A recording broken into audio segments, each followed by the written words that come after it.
Welcome to Movie Recap. Today we're going to watch a drama mystery movie from 2024 called Dark Night of the Soul. The film begins with a chilling revelation. Alex, a dedicated scientist, tells us about a virus that has swept across the entire planet. Ancient and deadly, this virus had remained buried beneath the ice for thousands of years until melting glaciers unearthed it. And once released, it spread like wildfire. Within just 2 months, it claimed 25% of the world's population. Now, nearly 2 years later, that number has climbed to a devastating 75%. The world is in ruins. Entire nations have collapsed. Cities lie silent under a permanent lockdown. No one knows how or if the remaining survivors are still holding on. But Alex has been working tirelessly. For 2 long years, she's poured her heart and soul into a single mission to find a cure. And now, she has it. The virus no longer lives inside her. She's proof that recovery is possible. I can't bring back the dead, she says, but I can give the living another chance. To breathe the air again, to see the sun again. With the cure in hand, along with vital research, Alex sets out to share her breakthrough with the world. But fate has other plans. On her way, a devastating car accident sends her vehicle tumbling off the road. The crash is brutal, violent enough to flip the entire car. Miraculously, Alex survives, but not without loss. Her leg is crushed. Her mission, now hanging by a thread. Trapped and injured, Alex is in shock. She tries to move, but her leg is pinned beneath twisted metal, bleeding heavily. Her phone has fallen just out of reach. Using a stick, she desperately tries to drag it closer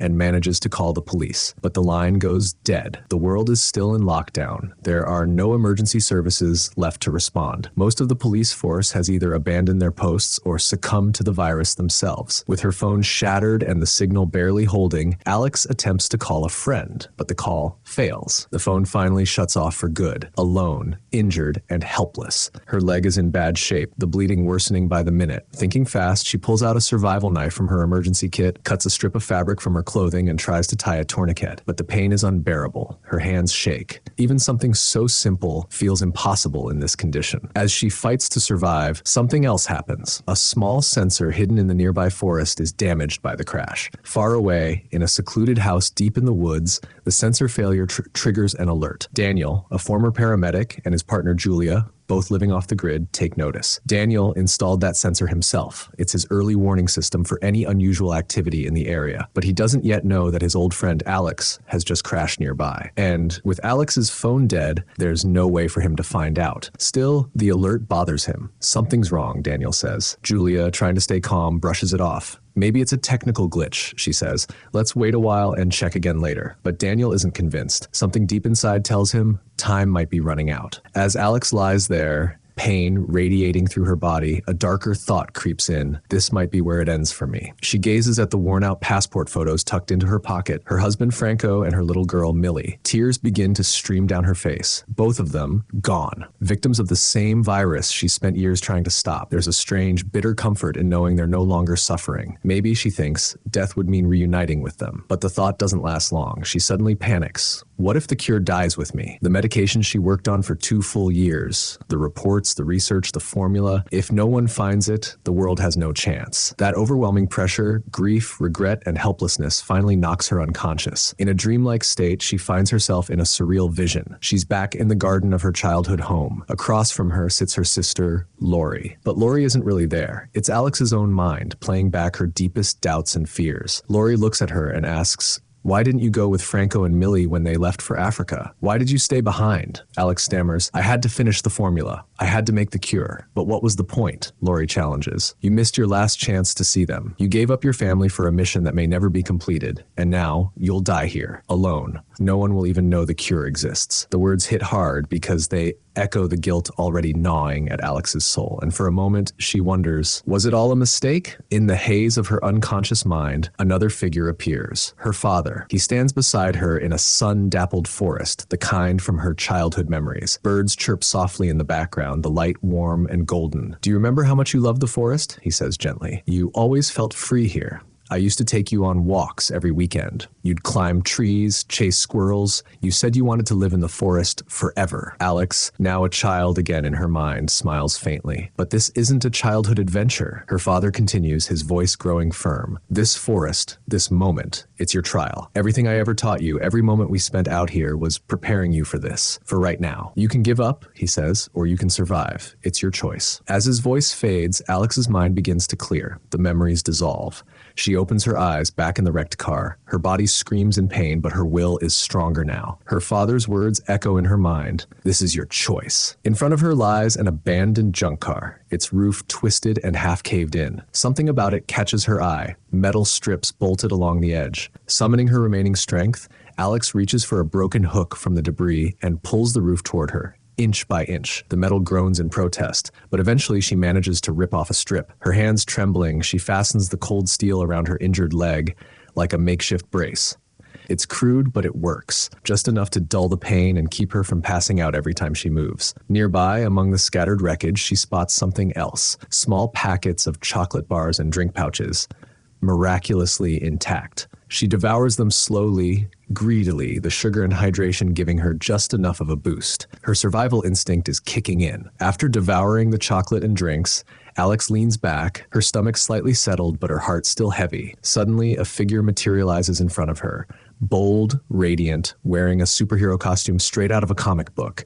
It's the heroine from the old comics she used to read as a child, the ones Millie used to flip through with her. Alex blinks in disbelief. "Millie?" she whispers. The superhero smiles gently, and her features soften.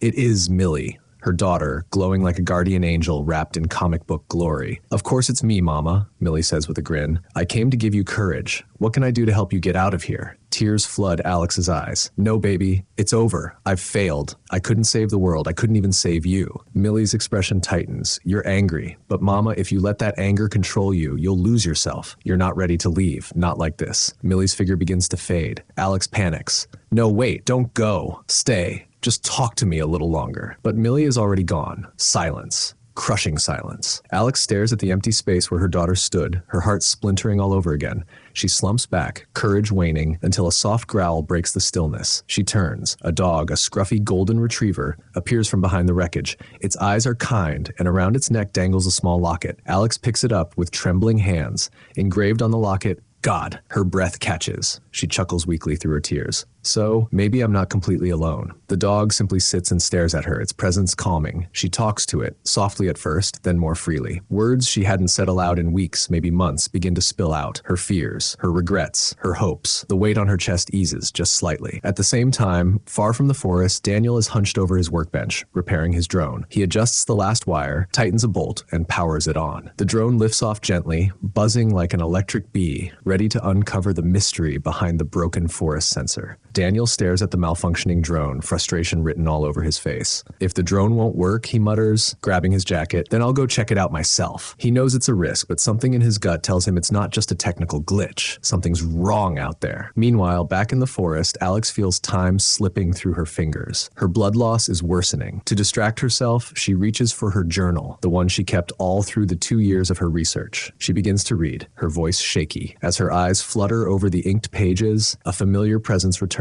Her father, standing beside her once more in a hallucination. His voice is steady, proud. "You made the right choice, Alex," he tells her. "You could have gone with Frank and Millie, but instead you stayed. You chose to carry the weight of the world on your shoulders, and you succeeded." Tears well in Alex's eyes as her father continues. "You're so close now. Just one more step. Don't let their sacrifice, our sacrifice, be for nothing. The world still needs you. There are parents out there praying for their children to live, and they will if you survive." But her strength is waning. She can barely keep her eyes open. Pain throbs in waves across her body. The hope that once blazed so brightly flickers, nearly extinguished. She slumps against the wreckage, whispering, "I don't think I can." Still, with trembling hands, she tears out a page from her journal and begins to write. It's the formula, the full recipe for the medication she developed. Every step, every component.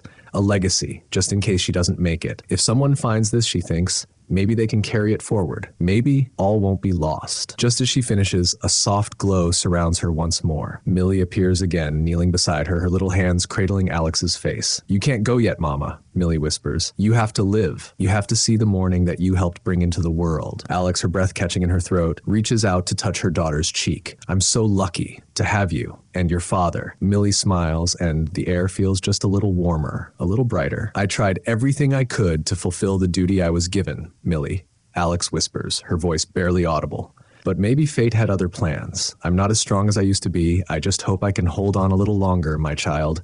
We'll see each other in the next world." Her eyes slowly close. Her body goes still. It looks like Alex is gone. Cut to Daniel and Julia, rushing through the trees, supplies in hand. Their faces are tense with urgency. They finally arrive at the crash site. Daniel spots the wreckage and runs forward. "Alex!" he shouts. Julia reaches her first and kneels beside her, checking for signs of life. Nothing. "I shouldn't have stopped you," she says, tears in her eyes. If we'd come earlier, maybe she'd still be. She cuts herself off and begins CPR, desperately fighting to bring Alex back. But it's not working. Inside Alex's fading consciousness, we hear her voice. "I wrote the note." Daniel finds the paper she left behind, her final act of hope. His eyes widen as he reads the detailed instructions for the life-saving medication. He clutches it to his chest, stunned by the gift she's left behind. At the same time, in the liminal space between life and death, Millie appears again. She kneels beside her mother and wraps her arms around her. "You're going to live, Mama," she says gently. "It's not your time yet. The world still needs you." She hugs Alex tightly, whispering, "I'm proud to be your daughter. Please, get up." And then, a gasp. Alex inhales sharply, eyes fluttering open. Julia and Daniel freeze for a second, stunned. Then pure joy floods their faces. "You're okay," Julia cries. "We've got you now. You're safe." They lift her carefully and rush her to the hospital, carrying not just her body, but the hope of the world in their hands. Fade to a brighter world. Some time passes, a new day dawns, the sun is shining, and people are slowly stepping back into the open, free from fear.